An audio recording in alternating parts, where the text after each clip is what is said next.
Vamos a darle hoy un giro a lo que es ser un cínico, porque hoy llegamos hasta Diógenes, el gran cínico de la filosofía griega.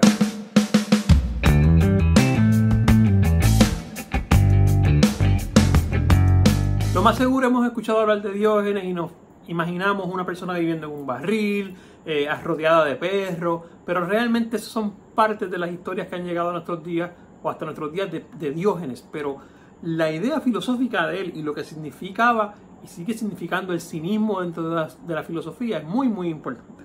Vamos a empezar diciendo que Diógenes no nació realmente en Grecia o no nació en Atenas. Él nació en Sinope, lo que hoy día sería Turquía, y realmente de hecho va a morir también en Corintio, no necesariamente en Atenas. Se dice, y esto es bien importante, muchas de las cosas que conocemos de Diógenes es por historias que han llegado oralmente hasta nuestros días, por algunos documentos que no escribió él, pero se escribieron de él, y muchos son como este tipo de mito, leyenda, anécdota, que no podemos decir si es cierto o no. Pero la realidad es que hay que hablarlo dentro de lo que se estudia en la filosofía del cinismo. Se dice que su padre y él fueron desterrados de Sinope, de su lugar de nacimiento, porque se dedicaban a falsificar monedas. Entonces llegan a Atenas, y en Atenas él se da con la escuela del cinismo, que había sido fundada ya por Antístenes. Supuestamente Antístenes no quería admitirlo como parte de su escuela, ¿no? Como parte de su grupo, precisamente por la mala fama que le seguía de haber sido una persona acusada de falsificar moneda. Pero la realidad es que termina siendo parte de ese grupo que seguían la filosofía del cinismo. ¿Y qué es la filosofía del cinismo? Bueno, primero que todo, estamos en Atenas. Y Diógenes nació en el 412, antes de Cristo, va a morir en el 323 antes de Cristo, o sea que tuvo bastante tiempo, tuvo un tiempo largo de vida. Y en Atenas, en Grecia, la palabra cinismo, en la base de la palabra cinismo o cínico, en su base significa perro, ¿no? Perro. Se dice que entonces los cínicos se le llamaban así porque eran personas que siempre estaban rodeados de perros o vivían como perros. La realidad es que eso no le quita tanto a las ideas filosóficas detrás de este grupo. ¿Qué hacían ellos? ¿O qué hacía Diógenes? Diógenes era una persona que decía que había que liberarse de los bienes superficiales, ¿no? De que aquello de la nobleza, del dinero, de las riquezas, eran cosas superficiales y que corrompían realmente lo que era o lo que debía ser el ser humano. Por eso no tenía residencia, no tenía posesiones, vivía en las calles.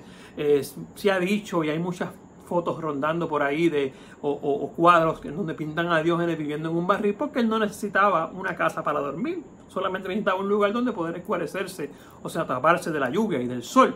Así que a este nivel llegaban las ideas de este señor, que obviamente era un cinismo extremo en cuanto a lo que realmente hacía falta para vivir, lo que era necesario, porque esas demás cosas, lo superficial, las riquezas, las propiedades, lo que podía tener un ser humano aparte de lo necesario para vivir, eran cosas que corrompían la naturaleza humana realmente.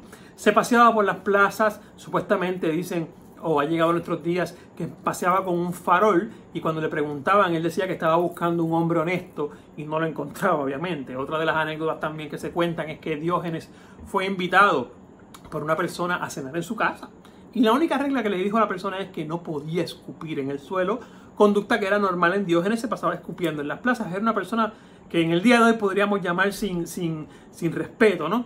Y Diógenes, invitado a la cena, precisamente lo que hizo fue eso, escupir en el suelo frente al que lo había invitado a cenar. Y le dice, lo siento, es que no encontré un lugar más sucio para escupir. O sea, en directa razón de decirle, este lugar está lleno de suciedad y por lo tanto voy a escupir aquí. A ese nivel era la idea de Diógenes en cuanto a lo superficial y a lo banal de las cosas. Una de las anécdotas que más ha llegado a nuestros días es que supuestamente Alejandro Magno lo va a ir a visitar, el gran Alejandro Magno. Y cuando llega donde Diógenes, Alejandro Magno le dice, Diógenes, dime qué quieres que haga por ti. A lo que Diógenes responde, con que no me tapes el sol es suficiente, o sea, salte porque me estás tapando el sol. Yo lo que necesito para vivir es la luz del sol. O sea, esa idea estaba encerrada dentro de esa anécdota. Y obviamente Alejandro Magno supuestamente va a decir después que si él no llega a haber sido Alejandro Magno como tal, le hubiese gustado ser Diógenes de Sinope. Diógenes va a ser enviado luego a Corintio. En Corintio es entonces que se va a convertir en tutor y es donde va realmente a morir Diógenes.